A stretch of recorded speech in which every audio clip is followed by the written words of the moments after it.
Surviving Business and Job Climate Change in 2023. Ikuti program Sukses Sejati 2.0 Blended Learning batch yang ke-7 untuk para pemimpin, profesional, dan pengusaha. Dimulai 4 Maret 2023. Dapatkan inspirasi yang menarik melalui sharing dari para pelaku bisnis yang berdampak di tempat kerja, usaha, serta komunitas. Dengan kombinasi pembelajaran digital dan Saturday Together secara onsite dan hybrid bersama top-rated speakers, praktisi bisnis dan dunia kerja. Menghadirkan Julian Fu, Paulus Bambang, Heru Kumarga, Hono Esudirgo, Junaidi Lee, Yakub Kusmanto, Yonatan Nugroho.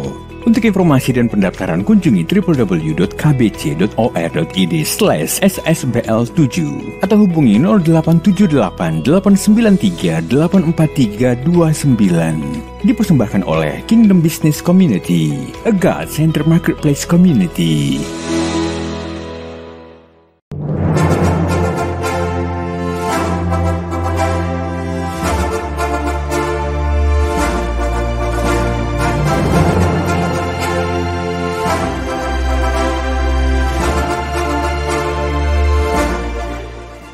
Kita akan dilayani bersama-sama oleh pembicara kita yang luar biasa, Bapak Heru Kumarga, founder Dapur Solo Sukses Sejati. Silakan Pak Heru. Saya akan mulai hari ini. Jadi selamat juga bagi para peserta yang sudah berhasil menyelesaikan seluruh modul dalam program SSBL ini. Nah, dari jawaban-jawaban para peserta, saya menangkap adanya pemahaman materi, ada pemahaman baru, dan adanya komitmen-komitmen baru yang luar biasa dari semua peserta untuk melakukan suatu perubahan dalam berbagai bidang kehidupannya, terutama di dalam bidang pekerjaan dan bisnisnya. Ya. Jadi kita lihat dari komentar-komentar yang ada, izinkan saya mau share screen. Jadi kita bisa lihat bahwa memahami seluruh esensi dari bisnis kita ini harus inline dengan purpose ilahi. Nah, nanti dalam pembicaraan kita ini purpose ilahi seperti apa yang kita mau inline ya terhadap bagaimana kita berbisnis. Di sini dituliskan bisnis model kita, bisnis praktek kita, hasil dari bisnis kita, tujuan akhir dari bisnis kita. Apakah sudah sesuai dan memuliakan Tuhan sebagai orang beriman. Kemudian yang kedua, peranan Tuhan sangat penting dalam dunia bisnis. Menjaga, merawat semua titipan Tuhan. Di sini saya lihat sudah ada pemahaman bahwa pekerjaan kita, usaha kita adalah titipan Tuhan. Ya, menjaga dengan baik serta tanggung jawab, pengelolaannya sesuai dengan kebenaran firman Tuhan, menjadi bisnis yang bermanfaat bagi sesama dan lingkungan sekitarnya. Next slide-nya lagi adalah menjaga nilai-nilai yang benar sesuai firman Tuhan dalam hal keuangan yang berkaitan dengan perusahaan maupun pribadi. Jadi sudah mau punya komitmen untuk mengatur ulang tentang bagaimana mengatur keuangan perusahaan dan keuangan pribadinya. Ya, terus di terakhir mengatakan bahwa dia akan jujur membayar kepada yang berhak menerimanya. Artinya akan ada satu perubahan sikap, mungkin dalam hal ketepatan menggaji karyawan mungkin, ketepatan membayar supplier mungkin, dan termasuk dalam membayar pajak mungkin ya. Nah, ini semua juga perlu persiapan-persiapan yang sangat matang untuk menjalankan komitmen-komitmen baru ini. Maka saya anjurkan untuk Bapak-Bapak Ibu semua jangan segan-segan untuk bergabung dalam komunitas, karena semua hal perlu dipersiapkan dengan sangat cermat dan tepat sehingga menghindari kesalahan yang tidak perlu terjadi gitu ya. Nah, dari jawaban para peserta juga saya menangkap dan merasakan bahwa masih terasa betapa beratnya efek pandemi COVID-19 ini dalam seluruh aspek kehidupan kita, terutama dalam aspek finansial, yaitu usaha dan pekerjaan kita, dan yang jelas suasana ketidakpastiannya akan masa depan kita. Berapa tahun lagi kira-kira ya, kelihatannya sudah selesai, tiba-tiba ada lagi perang Rusia-Ukraina dan sebagainya. Ketidakpastian selalu mengancam dalam kehidupan kita. Saya tangkap semua ini dari kekhawatiran apa aja. Area kehidupan yang sering kehilangan ketenangan, penyebabnya dan situasinya adalah ketika saya menghadapi kesulitan dalam pekerjaan, saya cenderung khawatir akan hari esok. Ya. Jadi pekerjaannya bermasalah dan ada kekhawatiran di hari esok. Yang kedua, kualitas iman ketika menghadapi masalah. Ini ketidakpastian lagi. Jadi imannya menurut penangkapan saya ini, imannya kayaknya gampang goyang ya ketika menghadapi sesuatu yang mengkhawatirkan. Ini terutama di faktor keuangan dan ekonomi. Ya, tenang aja Bapak atau Ibu yang menjawab ini, karena kami semua juga mengalami problem yang hampir sama semua. Kemudian ini yang rada beda nih, rupanya beliau punya pengalaman hidup yang cukup berat, sehingga menghadapi hal sekarang ini dia sudah tidak khawatir lagi. Yaitu sejak saya mulai pulih dari sakit, sudah tidak ada hal yang saya khawatirkan lagi. Puji Tuhan, luar biasa. Terima kasih atas kesaksiannya. Barangkali suatu saat nanti bisa di-sharingkan di forum komunitas Kingdom Business Community ini. Seperti pengalaman pribadi saya sendiri, saudara-saudara, ketika 17 tahun yang lalu saya mengikuti program modul seperti ini, pertama itu tujuan saya hanya untuk mendapatkan solusi secara instan mengenai persoalan bisnis maupun keuangan maupun ketidakpastian hidup yang saya hadapi. Tapi ya ternyata tidak. Barangkali seperti yang saudara-saudara alami saat ini. Pada program ini saya tidak mendapat obat secara instan yang dapat menyembuhkan penyakit, terutama penyakit bisnis atau keuangan kita, melainkan kita mendapatkan semacam vaksin guna mengaktifasi antibodi bisnis kita. Jadi yang kita dapat, kita dengar itu adalah seperti vaksin yang akhirnya mesti diolah sendiri oleh kita, sehingga akhirnya menimbulkan satu imunitas, peningkatan imunitas. Sehingga bisnis kita atau segala harta yang dititipkan Tuhan ke kita, 6 harta kita itu, bisa memiliki daya tahan yang tangguh dalam menghadapi setiap perubahan situasi yang terjadi. Nah, kita masuk ke sesi kita yang hari ini, yaitu adalah bagaimana menghadirkan kerajaan Allah dalam dunia usaha. Inti daripada modul ini adalah bagaimana kita mempraktekkan spiritualitas kekristenan kita di dalam bisnis kita. Ya, saya pakai istilah spiritualitas kekristenan karena bukan ritualitas agama Kristen kita, bukan ritualitasnya yang kita masukkan dalam perusahaan, tapi spirit dari spiritualitas kita, kekristenan kita ke dalam aktivitas bisnis kita. Saya mau membahas 3 hal hari ini, yaitu 1 tentang esensi bisnis, kedua tentang tujuan bisnis kita, dan yang ketiga tentang spiritualitas bisnis. Saya lebih mendalami hal ini karena pengalaman saya itu membingungkan dulunya, karena bisnis itu seolah-olah duniawi, sesuatu yang boleh dikata dosa, makin sukses, makin banyak duit, makin susah masuk surga, dan sebagainya. Ya, jadi saya mendalami, sangat pengen menjelaskan ini dari sisi pengalaman spiritual journey saya sendiri. Ya, nah, sampai modul ini menghadirkan kerajaan Allah ini dan sebelum-sebelumnya, semua peserta pasti sudah tahu bahwa bisnis itu adalah hak spiritual. Ya, sudah tidak dikotomi lagi bahwa bisnis ini adalah spiritual. Tapi apakah cukup dengan menyatakan bahwa bisnis itu titipan Tuhan, bisnis kita itu diserahkan kepada Tuhan, bisnis itu adalah ibadah, lalu sudah bisa merubah bisnis kita benar-benar menjadi bisnis yang spiritual? Tentunya tidak sesederhana itu. Maka hari ini kita akan masuk lebih dalam tentang bisnis ini, ya. Jadi kita mau bicara tentang esensi bisnis. Nah, kalau kita lihat secara sederhana, definisi secara sederhana, bahwa hakikat bisnis secara sederhana itu adalah bisnis adalah kegiatan jual beli barang atau jasa, di mana seorang penjual menjual kepada konsumen dengan tujuan untuk mendapatkan laba atau keuntungan. Ini definisi yang sederhana dan umum yang dipahami. Ya.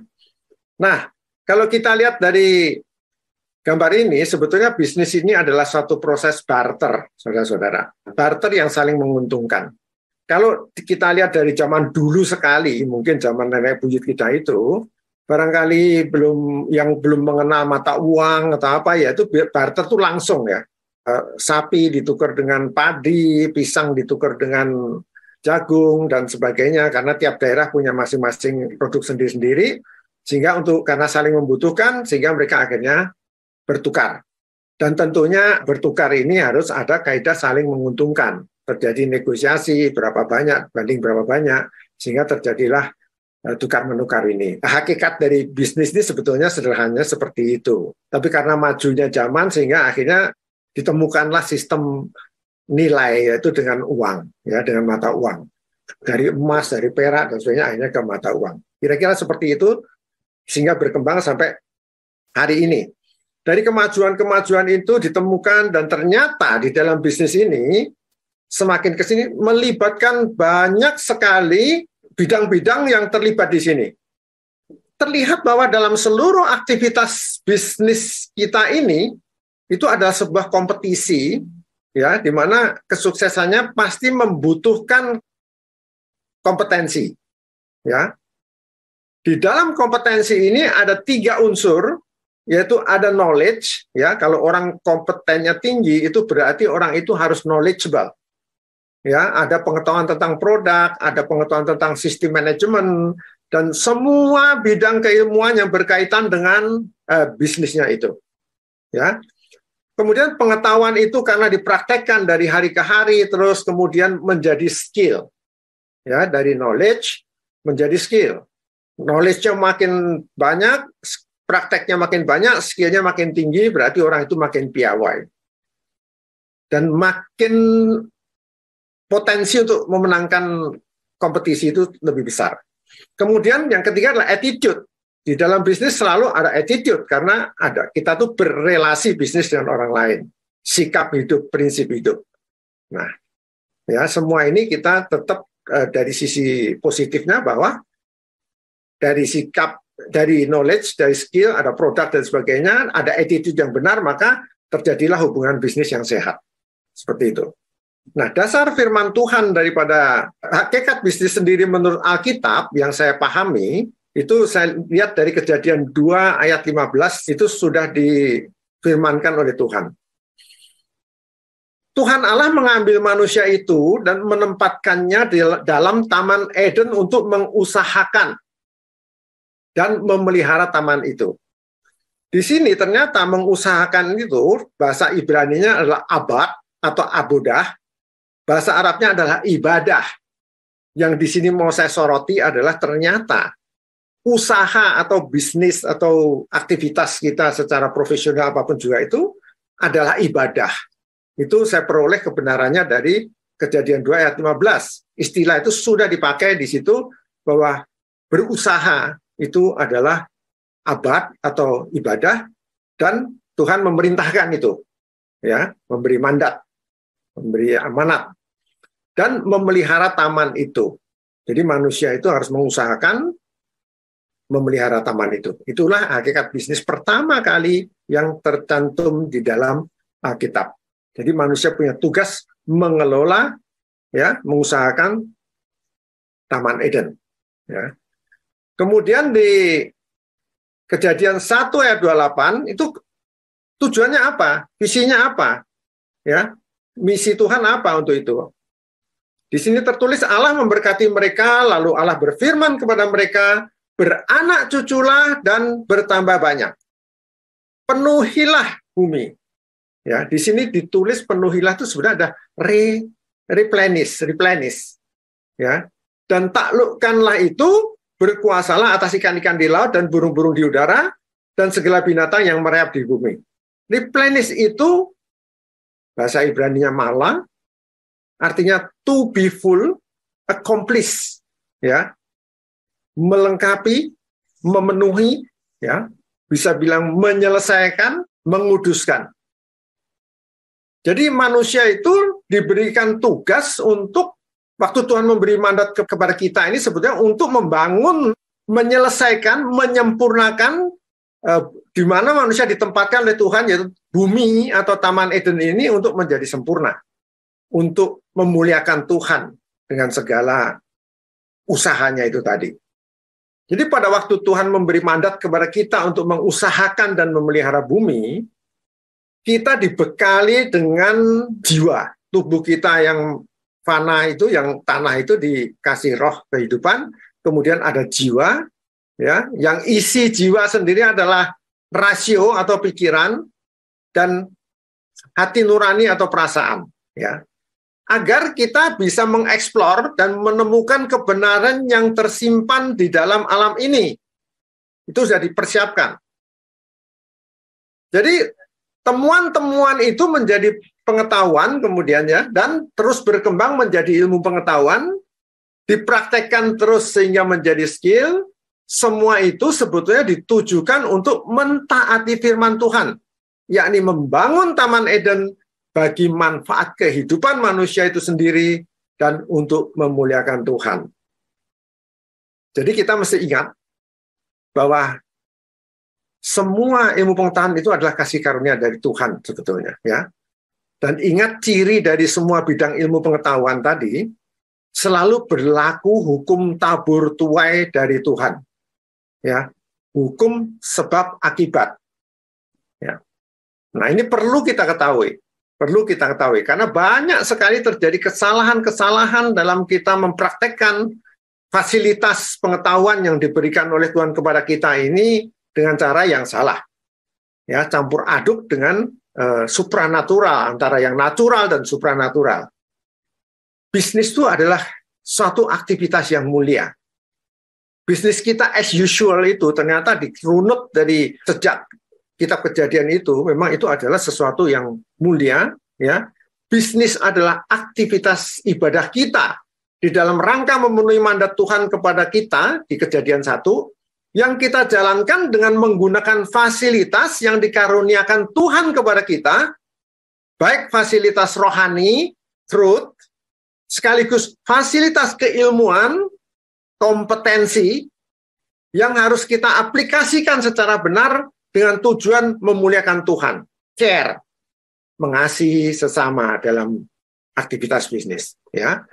Jadi semua ini menjadi clear bahwa esensi bisnis kita secara spiritual itu seperti, kurang lebih gambarannya seperti ini. Nah, berdasarkan visi Tuhan dalam menciptakan manusia dan seluruh alam semesta ini, maka dalam menjalankan bisnis kita harus menyelaraskan tujuan bisnis kita, visi bisnis kita ini dengan visi Tuhan tersebut, ya, dengan visi Tuhan tersebut. Makanya kita mau masuk ke dalam tujuan bisnis kita. Ya, intinya tujuan bisnis kita tadi adalah mau memuliakan Tuhan dengan cara menjadi saksi Tuhan melalui kehidupan bisnis atau pekerjaan kita. Ya. Nah, konsepnya adalah di dalam firman Tuhannya adalah 1 Korintus 10 ayat 31. Aku menjawab, jika engkau makan atau jika engkau minum atau jika engkau melakukan sesuatu yang lain, lakukanlah semua itu untuk kemuliaan Allah. Ya, di situ saya kasih note termasuk perlakuan kita terhadap 6 harta kita. Ya. Terus kemudian di Matius 6 ayat 33, tetapi carilah dahulu kerajaan Allah dan kebenarannya, maka semua itu akan ditambahkan kepadamu. Ya, dulu saya nggak mengerti ini firman ini itu apakah harus kalau minggu tutup harus ke gereja dulu nomor 1, atau pagi harus doa dulu atau whatever lah ya. Jadi kurang lebih gitu. Tapi setelah ikut di komunitas ini dan belajar banyak melewat praktek ini, kemudian saya bisa mengaplikasikan firman Tuhan ini di dalam bisnis dengan, menurut saya, menurut pengalaman saya, ya dengan tepat begitu ya. Nah, kita balik sedikit lagi, karena manusia ini jatuh dosa, maka manusia itu kehilangan kemuliaan Allah. Dan tidak mungkin manusia bisa selaras dengan visi Allah yang semula tadi. Membangun Taman Eden, bumi ini menjadi sorga bagi kehidupan manusia dengan kehidupan abadi. Nah, tidak mungkin lagi ke situ karena sudah jatuh dosa. Akhirnya manusia harus mati. Tapi kita harus ingat juga, tetapi karena begitu besar kasih Allah kepada kita, maka Allah berupaya mengembalikan manusia pada rancangannya semula. Saya baca di Yohanes 1 ayat 12. Tetapi semua orang yang menerimanya diberi kuasa atau exousia supaya menjadi anak-anak Allah, teknos atau huios, yaitu mereka yang percaya dalam namanya. Nah, di sini saya soroti kuasa atau exousia. Ini juga banyak salah kaprah saya dulu. Karena ternyata kuasa di sini exousia, ada satu kuasa lagi yang diterjemahkan adalah dunamis. Kalau dunamis itu kuasa yang mujizat, yang supranatural. Tumpang tangan sembuh, ya, tentang segala macam yang supranatural. Tapi kalau exousia ini adalah kuasa dari Tuhan yang lebih, kalau diterjemahkan bahasa Inggrisnya adalah privilege atau fasilitas juga, tapi fasilitas spiritual. Tadi kita diberi rasio, diberi nurani, diberi segala macam penemuan-penemuan keilmuan, itu adalah fasilitas natural. Ini sekarang fasilitas spiritual. Ya, apa itu? Saya mendapatkan pelajaran ini. Ada 4. Pertama adalah penebusan dulu dari dosa kita supaya kita bisa mempunyai potensi untuk kembali kepada visi Allah. Kita ditebus karena kasih Allah yang begitu besar, kita ditebus oleh pengorbanan Tuhan Yesus. Semua sudah tahu kita anak Tuhan. Kemudian dikasih yang kedua adalah firman Tuhan, Injil. Merupakan manual book, handbooks, bagaimana kita harus hidup untuk kembali kepada rancangan Tuhan semula. Ya, itu tidak gampang. Tuhan kembali ke sorga dan kita diberi pertolongan Roh Kudus untuk memahami apa yang dimaksud oleh Tuhan di dalam firman-Nya, di dalam Injil Tuhan itu tadi. Dan Roh Kudus akan menolong kita bagaimana kita mempraktekkan, aplikasikan firman Tuhan ini tadi ke dalam arena penggarapan kita di dalam hidup ini, di dalam gelombang kehidupan ini. Roh Kudus akan menolong untuk kita masuk ke sini. Di dalam arena penggarapan Tuhan ini, termasuk di dalamnya adalah bisnis kita. Ya, 6 harta kita, tapi fokus pada bisnis kita hari ini. Disitulah kita diberi oleh Tuhan dengan potensi yang dikembalikan, ditebus dengan firman Tuhan dan pertolongan Roh Kudus untuk fight di arena penggarapan ini supaya kita bisa kembali kepada visi Tuhan, yaitu kembali kepada upaya Tuhan untuk mengembalikan kita manusia ini pada rancangan semula, yaitu memperoleh kemuliaan Tuhan kembali. Nah, arena penggarapan ini yaitu jadi tujuan bisnis kita ini harus sejajar dengan visi dan misi Tuhan, yaitu upaya Tuhan mengembalikan manusia pada rancangan Allah semula, manusia yang memiliki kemuliaan Allah. Melalui setiap peristiwa yang terjadi di sepanjang kehidupan bisnis kita. Nah, walaupun tentunya ya tidak gampang saudara-saudara, seperti yang ditulis oleh satu peserta ini, tidak gampang beralih menjadikan usaha adalah titipan Tuhan. Terlalu banyak godaan dan halangan untuk mencapai ke sana. Kita harus mempersiapkan hati kita menjadi besar, karena keputusan usaha adalah titipan Tuhan, karena akan mengalami cemoohan orang, caci maki bahkan, dijauhi teman, rekan kerja, bahkan bisa keluarga sendiri. Tapi dengan kita bisa ikhlas menerima usaha adalah milik Tuhan, maka Tuhan pasti akan turut campur tangan dalam jalannya usaha itu, dan kita pasti akan dapat bimbingannya. Amin. Memang tidak gampang. Maka saya anjurkan para alumni selalu bergabung dalam komunitas untuk menjalani proses penggarapan di dalam bisnis ini bersama-sama, sehingga kita tidak salah arah, tidak salah ambil keputusan, dan semoga barangkali bisa tidak perlu harus dicemooh, kita tidak perlu harus dicaci maki, ataupun tidak perlu dijauhi oleh keluarga kita.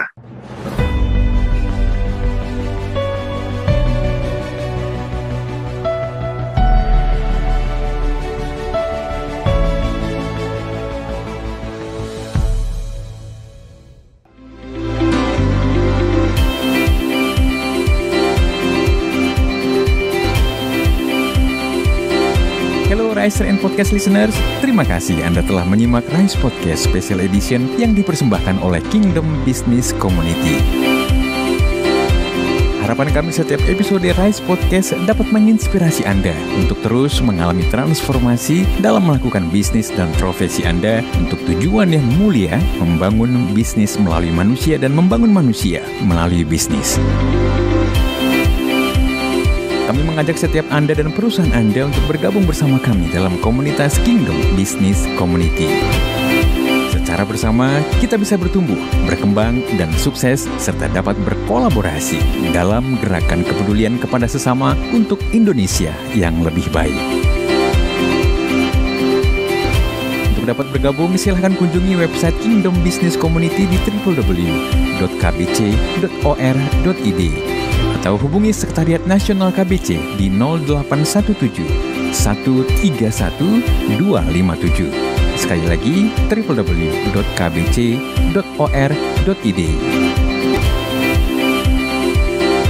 Rise Podcast Kingdom Business Community.